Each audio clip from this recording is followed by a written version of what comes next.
দোল পূর্ণিমার নিশি নির্মল আকাশ, ধীরে ধীরে বহিতেছে মলয় বাতাস।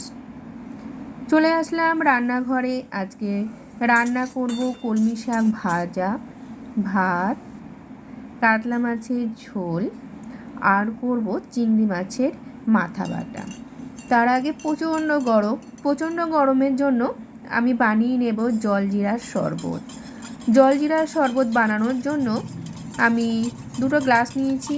একটা গ্লাসে নুন চিনি ভিজিয়ে নিয়েছি আর একটা গ্লাসে জলজিরাটা গুলে নিয়েছি। আর আমি এখানে সমস্তটাই কিন্তু বিট নুন ব্যবহার করব। এভাবেই এ গ্লাস ও গ্লাস করে চিনিগুলো ভালোভাবে ঘেটে নিয়ে তৈরি হয়ে গেল কিন্তু জলজিরার শরবত।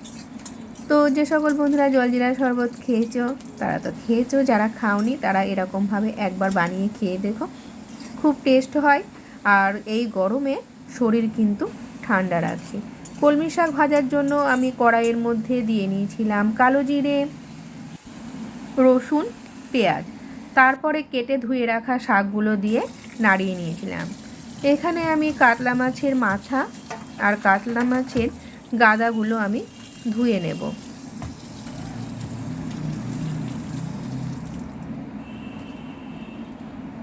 মাছটা আমার ধোয়া হয়ে গেছে। শাকটা নাড়াচাড়া করে নেওয়ার পরে সর্বশেষে আমি কিন্তু দেব নুন।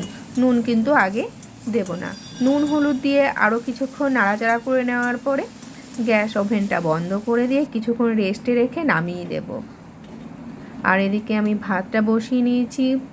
প্রচণ্ড গরমে যত কম রান্নাঘরে থাকা যায় ততটাই ভালো। এই জন্য আমি আজকে 3টে গ্যাস ওভেনে জ্বালিয়ে নিয়েছি, 3 দিকটা জ্বালিয়ে নেব। এখন 2 দিকটা জ্বালিয়ে নিয়েছি। একটাতে শাক বসিয়ে নিয়েছি, একটাতে ভাত বসিয়ে নিয়েছি। তো আমি আজকে রান্না করব কাতলা মাছের গাদা। এই জন্য আমি 3 পিস গাদা নিয়েছি আর কাতলা মাছের মাথাগুলো সম্পূর্ণটাই কিন্তু আমি একটা কন্টেনার মধ্যে স্টোরেজ করে ফ্রিজে রেখে দেব। ভাতের মাঠটাও ছড়িয়ে নিয়েছি। মাছের মধ্যে ভালোভাবে নুন আর হলুদ মাখিয়ে নেব। নুন হলুদ মাখানোর কারণটা হলো এতে মাছ ভাজার সময় তেলটা গায়ে ছেটে না, তার মধ্যে টেস্ট ভালো হয়, মাছের কালারটাও খুব সুন্দর আসে। এর আগের দিন আমি মাছের মধ্যে হলুদ দিয়েছিলাম, নুন দিতে ভুলে গেছিলাম। নুন হলুদ মাখানোর সময়, রান্না করার সময় হাজারো নুন দিলে পরেও সে মাছ কিন্তু মিষ্টি লাগে, নোনতা যে ভাব সে ভাবটা কিছুতেই থাকে না। তো শাকটা এভাবে নাড়াচাড়া করে কিছুক্ষণ রান্না করার পর গ্যাস ওভেনটা বন্ধ করে রেস্টে রেখে তারপরে নামিয়ে নেব। এদিকে ভাতেরও মাছ ছড়িয়ে নিয়েছি। ভাত আর শাক রান্না হয়ে গেছে। একটা কড়াইয়ের মধ্যে সর্ষের তেল দিয়েছি। সর্ষের তেলটা গরম হওয়া পর্যন্ত অপেক্ষা করার পরে মাছগুলো কিন্তু আমি ভেজে নেব। আমি প্রথমে একটা মাছ দেব। মাছ দেওয়ার পরে ভাজা হয়ে গেলে উল্টে অপর পিঠ ভেজে নেওয়ার পরে পরপর মাছগুলো দিয়ে দেব। এটা দেওয়ার কারণ হলো একটা মাছ দিয়ে আমি প্রথমে দেখে নিই মাছের তেলটা গরম হয়েছে কি না। যদি না হয় পরপর যদি একসঙ্গে সমস্ত মাছ দিয়ে দিই তাহলে কড়াইয়ের মধ্যে মাছগুলো সবটাই লেগে যাবে, ভাজার সময় মাছগুলো ভেঙে যাবে। এই জন্য এভাবেই আমি মাছগুলো ভেজে নিই। আর মাছের ঝোলে যেহেতু আমি ঝিঙে ব্যবহার করব, এই জন্য ঝিঙেগুলোকে ভেজে নেব। সবজি যতটা ভালোভাবে ভাজা হবে তরকারির টেস্ট কিন্তু তত ভালো হয়।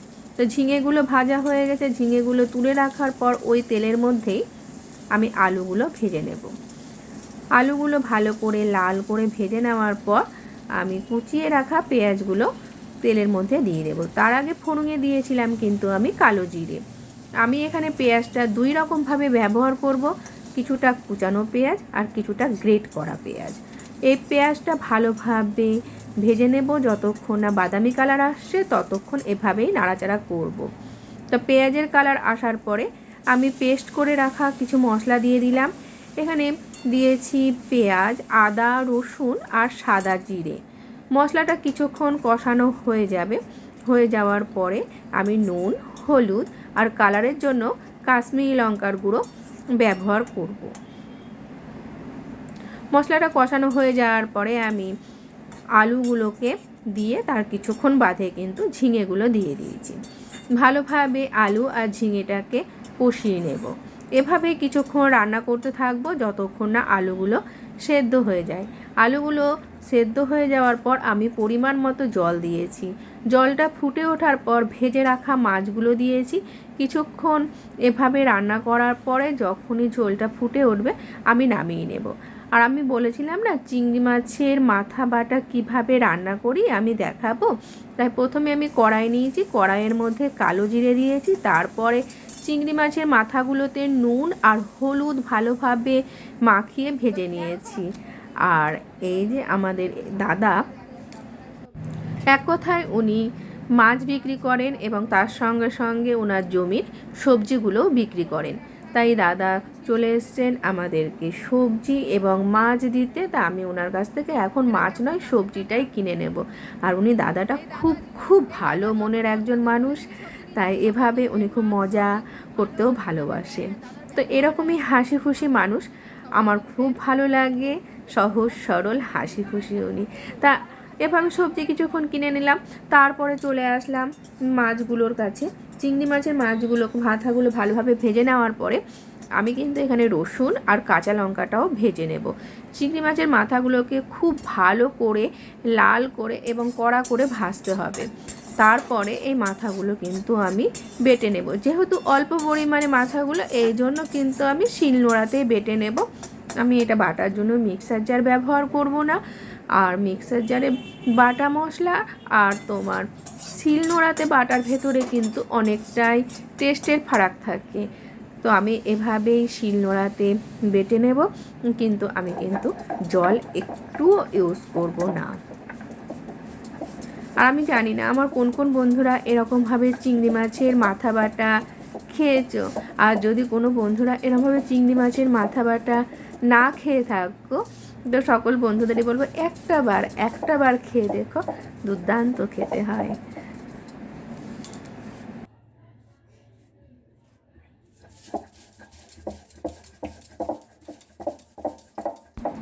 যে সকল বন্ধুদের ইলিশ মাছ প্রিয় তারা যেমন ইলিশ মাছের কিছুই ফেলতে চায় না, ঠিক সেরকম যে সকল বন্ধুদের চিংড়ি মাছ প্রিয় তারাও কিন্তু চিংড়ি মাছের কোনোটাই ফেলতে চায় না।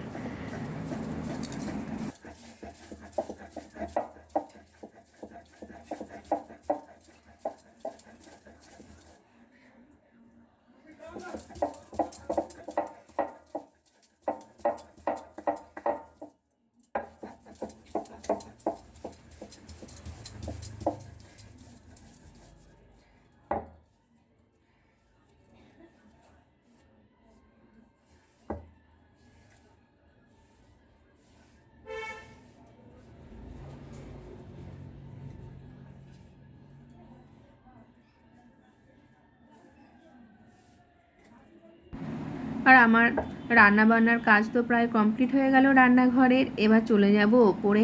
কিছুটা জামা কাপড় আমি ওয়াশিং মেশিনের ভেতরে কাচতে দিয়েছিলাম, সেগুলো কাচা হয়ে গেছে। আর প্রচণ্ড গরমে ছাদে কিছুতেই ওঠা যাচ্ছে না, তাই সিঁড়িতেই এভাবে কাচার পরে মেলে দিচ্ছি। আর এই তপ্ত গরমে কাকগুলো তার বাচ্চাগুলোকে আড়াল করে বসে আছে যাতে গায়ে রোদ না রাখে। তো খাওয়া দাওয়ার পালা। এভাবে চিংড়ি মাছের মাথাগুলোকে শুকনো ভাতের মধ্যে মেখে নিয়ে যখনই মুখের মধ্যে এক গাল দেওয়া হয় না, দুর্দান্ত। এভাবে তোমরা একবার খেয়ে দেখতেই পারো।